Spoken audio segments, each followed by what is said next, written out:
वालेकुम एवरीवन। क्या आप कभी कंफ्यूज हुए कॉम्प्लेक्स नंबर के नाम से?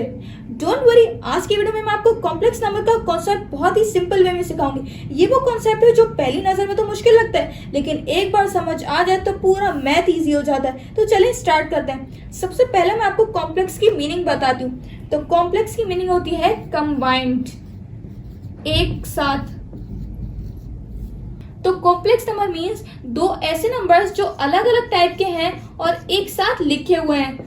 जैसे टाइप 1 हो गई एक और एक टाइप 2 एग्जाम्पल ले रही हूँ, और जब हम इन दोनों को कंबाइन करेंगे तो क्या बन जाएंगे? हमारे कॉम्प्लेक्स नंबर कहलाएंगे वो। अब कौन कौन से टाइप के नंबर्स आपने पहले पढ़े हुए हैं, जरा रिमाइंड तो करें। सबसे पहले आपने पढ़ा था नेचुरल नंबर जो 1 से स्टार्ट होता है। फिर आपने whole number, even, positive integer, negative integer पढ़े थे। प्राइम नंबर और कंपोजिट नंबर भी पढ़े थे। रैशनल, इररेशनल, ये सारे पढ़े थे। तो इन सबको तो आप जानते होंगे। मुझे इन सब नंबर्स को अगर किसी एक नाम से बुलाना हो तो क्या बोल सकते हैं इन सबको? Real numbers.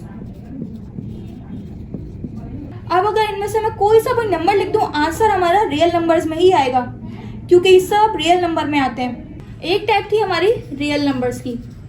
अब मैं यहाँ पे कौन सा ऐसा नंबर लिखूं जो इन दोनों को कंबाइन करके कॉम्प्लेक्स नंबर कहलाए? क्योंकि कॉम्प्लेक्स नंबर मैंने आपको बताया कि दो टाइप्स के नंबर्स को कंबाइन करके लिखना है। ये सारे रियल नंबर्स है, मींस असल में है, प्रेजेंट है। अब सोचिए इसका अपोजिट क्या होगा? तो रियल का अपोजिट होता है इमेजिनरी, जो हम सोच रहे हैं, इमेजिन कर रहे हैं। तो दूसरा टाइप हम लिखेंगे इमेजिनरी नंबर्स, जो कि रियल से बिल्कुल अलग टाइप है। तो जब हम इन दोनों को मींस रियल और इमेजिनरी को कंबाइन करेंगे तो क्या हो जाएगा? हमारा कॉम्प्लेक्स नंबर कहलाएंगे। तो ये तो था कॉम्प्लेक्स नंबर का कॉन्सेप्ट।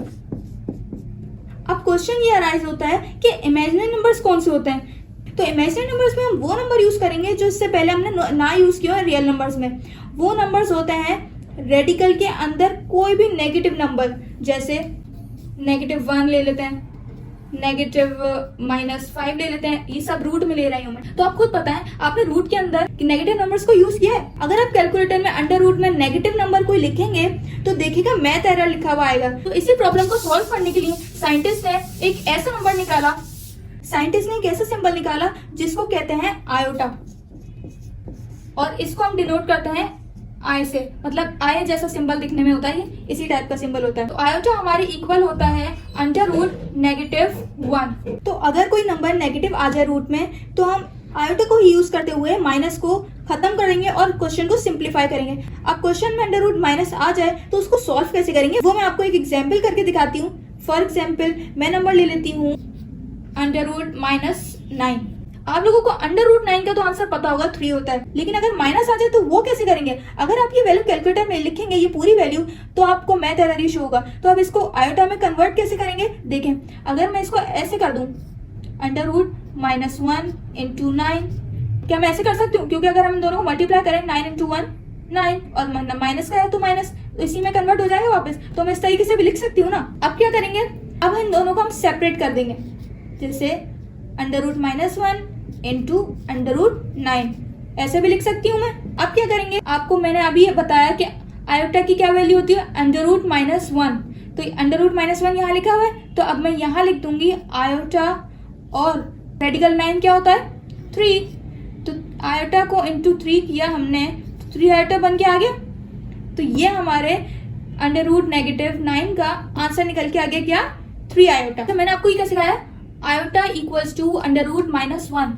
ये वैल्यू आपको याद रखनी है। और अगर मैं इसी का स्क्वायर कर दूं, जैसे आयोटा स्क्वायर √-1, और यहाँ पे भी स्क्वायर कर दूं दोनों साइड पे, जब स्क्वायर और रेडिकल से कैंसिल होगा तो आयोटा स्क्वायर की वैल्यू क्या निकल के आएगी? -1। तो बस आयोटा और आयोटा स्क्वायर की वैल्यू आपको हमेशा याद रखनी है। इन्हीं दोनों को बार बार हम यूज करेंगे और यह बहुत काम आएंगे हमारे। ये तो था आयोटा का बेसिक कॉन्सेप्ट जो आज हमने सीखा। नेक्स्ट वीडियो में मैं आपको आयोटा से रिलेटेड क्वेश्चंस को सॉल्व करना भी सिखाऊंगी। तो नेक्स्ट वीडियो का वेट जरूर कीजिएगा। अगर वीडियो अच्छी लगी हो तो लाइक करें और सब्सक्राइब करें, ताकि और भी इंटरेस्टिंग टॉपिक्स आप सीख लें। अल्लाह हाफिज।